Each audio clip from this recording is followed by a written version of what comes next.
Hey everybody, it's Tim McAmis back for another video. This one is going to be on consistency, and we get that a lot as guys will ask, what can I do, what steps can I take to make my program more consistent, my car more consistent. So there's a lot of things that factor into this, and one of the big things that really gets missed is maintenance. These cars get a lot of abuse on the track. They get a lot of runs put on them. There's a lot of mechanical things going on, and the maintenance side of it a lot of times takes a back seat to just putting the car away and waiting for the next event. So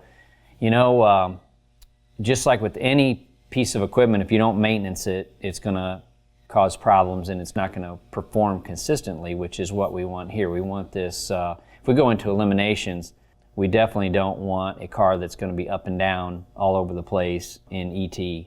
So a consistent race car, these cars remarkably are very consistent mechanically if you don't fuck them up.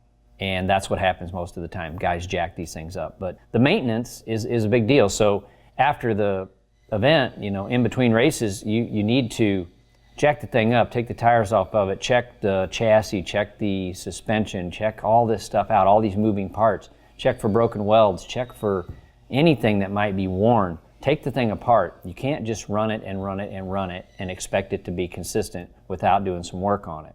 So maintenance is a huge key in between races. Now once you get to the track, that's a different deal. Your maintenance should be done and you should be ready to go. But another thing that we see quite a bit is the crew. 99% of these race teams they're not full-time, they're not, they're privately funded, and a lot of the crew help goes along for free. They just go to help and they don't get paid. They're just, maybe your buddies go with you or whatever, which is fine. But one of the things that you should strive to do is keep a consistent crew. And you don't need 10 guys, just a couple is more than enough. But if you don't have a consistent crew, if you don't have the same guys all the time, then nobody knows what to do. There isn't any procedure, there isn't any kind of order to the way you work on the car, the way you get it to the starting line, the way you get it off the end of the track. I mean, you're just having to basically retrain somebody all the time. And I know, it's expensive to hire people. So, your guys that go along that are just there for free, try not to work them all night, because if you work them around the clock, they're probably not going to come back. But a consistent crew will help you make a consistent race car.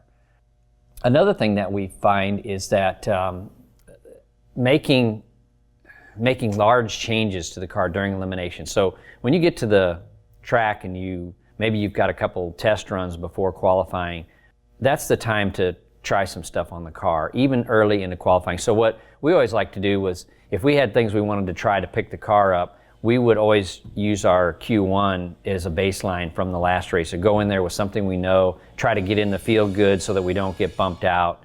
And after that, once you're in the field solid, then make a few changes to the car.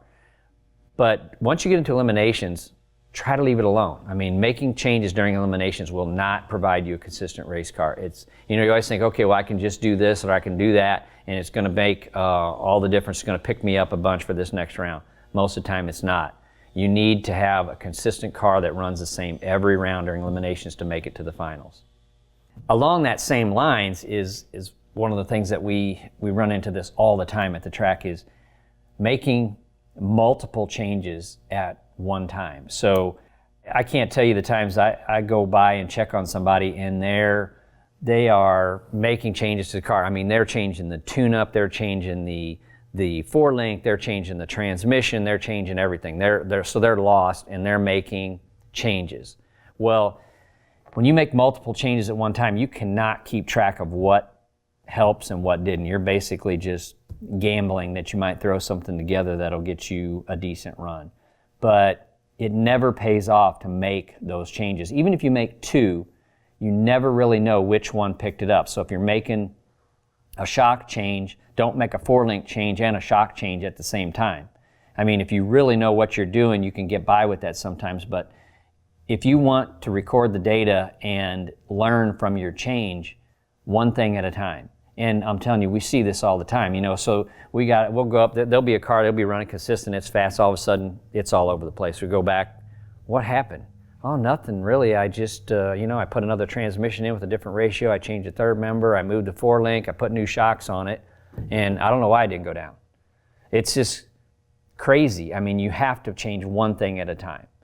It's vitally important to change it, record it, and then see what kind of data you get back from that. Did it improve or did it hurt the car? And use that for the next change. But making 5, 6, 7, 8, 12 changes at a time is just ridiculous. You get no data from that. There's no way to discern what actually happened on that run by those changes.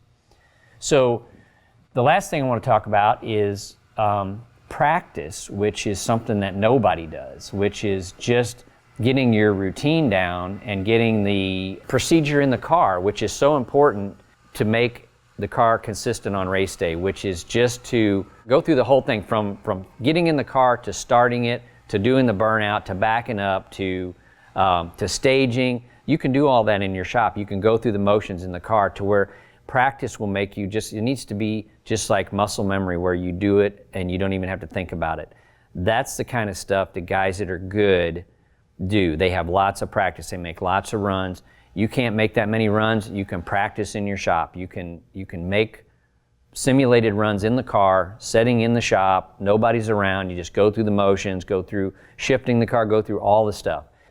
It's just like shooting a gun. You know, you cannot get good at shooting a gun if you don't practice. Driving a race car is the same way. You have to practice. Nobody is just naturally good at it. You just have to practice and you have to hone your skill to make yourself better. And it gets missed. You know, guys, they'll go to the track, they haven't maintained their car, they got a couple new crew guys, you know, they're making a bunch of changes, they haven't been in the car in 4 weeks, 5 weeks or something, they're totally out of practice, they're out of rhythm, they ain't gonna do shit. I mean, it's just a wasted time. So you have to think about this stuff is not that hard, but if you don't set some guidelines and practice this procedure for making the whole run, from making the run, shifting the car, pulling the chutes, turning off the end of the track, you just have to go over and over that in your head. And you'll get good at it. It just takes time and practice, and you have to devote some effort to it. It just doesn't come by not doing it. You cannot make it happen just because you climb in the car. So that's all I got for tonight. Those are the 5 things that will hopefully help you be a better racer, make you more consistent during eliminations. If you can get a consistent race car, you can go some rounds, because I can tell you what, the guy in the other lane, he's doing all that bullshit that I just talked about, so you need to be dead on, and you beat him and move on to the next round. Thanks for watching.